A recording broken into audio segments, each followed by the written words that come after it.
मई का महीना था। आसमान से जैसे आग बरस रही थी। धूप ऐसी थी कि जमीन पर पैर रखना भी मुश्किल हो रहा था। और इसी गर्मी में गांव के चौराहे पर थुंग थुंग नारियल पानी बेच रहा था। आ जाओ भाई आ जाओ, गर्मी ने बना दिया है तंदूर, तो आओ और पियो बर्फ जैसे ठंडा और शहद से भी मीठा नारियल पानी। थुंग थुंग की आवाज सुनते ही गांव के चौराहे पर लोगों की भीड़ लग जाती थी। थुंग थुंग के पास गांव के किनारे एक खूबसूरत नारियल का बाग था। उसके बाग के नारियलों का पानी इतना मीठा और इतना ठंडा होता था जैसे किसी ने उसमें शहद घोला हो। इसलिए गर्मी में उसका नारियल पानी पीते ही लोगों को सीधा सुकून मिल जाता था और इसलिए उसकी दुकान पर भीड़ हमेशा रहता था। लेकिन इस भीड़ को देखकर सामने वाले चौराहे पर खड़े रंगा का दिमाग गर्मी और जलन से खराब हो रहा था, क्योंकि रंगा की भी नारियल की दुकान थी, लेकिन उसने सस्ते और पुराने नारियल भर लिए थे, इसलिए लोग उसकी तरफ देखते भी नहीं थे। एक दिन रंगा थुंग थुंग के पास गया और पूछा, अरे भाई क्या जादू कर रखा है तू, लोग सिर्फ तेरे पास ही क्यों आते हैं? थुंग थुंग ने कहा,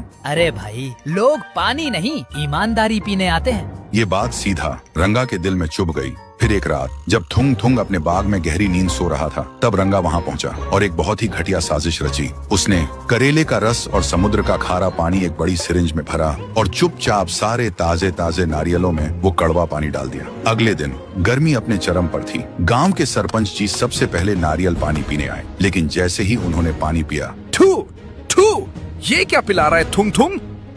ये नारियल इतना कड़वा क्यों है? आसपास खड़े बाकी लोगों ने भी अपने नारियल पिए और सभी चिल्ला उठे। फिर थुंग थुंग ने खुद चक्कर देखा और वह हैरान रह गया। उसने हाथ जोड़कर सबसे माफी मांगी और कहा कि उसे नहीं पता ये कैसे हुआ, पर किसी ने उसकी एक न सुनी और उसे गांव से भगा दिया गया। इधर थुंग थुंग के जाते ही रंगा की लॉटरी लग गई। सारा गांव अब रंगा से नारियल लेने लगा। अब रंगा बहुत खुश था कि उसकी चाल कामयाब हो गई, पर धीरे धीरे गांव वालों को रंगा के नारियल में अजीब सी बदबू और स्वाद का एहसास होने लगा। और जब गांव वाले पूछते, तब रंगा हमेशा एक ही बहाना बनाता, मौसम बदलने से ऐसा हो रहा है चाचा। फिर एक दिन गांव का एक लड़का फुटबॉल खेल रहा था। तभी वह जोर से किक मारता है और बॉल सीधा रंगा की खिड़की के पास चली जाती है। लेकिन जब वह लड़का बॉल लेने गया तो उसने खिड़की से जो देखा उसके होश उड़ गए। रंगा गंदे पानी और सस्ती चीनी का घोल बनाकर सिरिंज से पुराने नारियलों में भर रहा था और उसकी बीवी गुस्से में चिल्ला रही थी, बंद कर दे ये पाप, थुंग थुंग को निकलवा दिया, अब तू भी जाएगा। लेकिन रंगा चिल्लाकर बोलता है,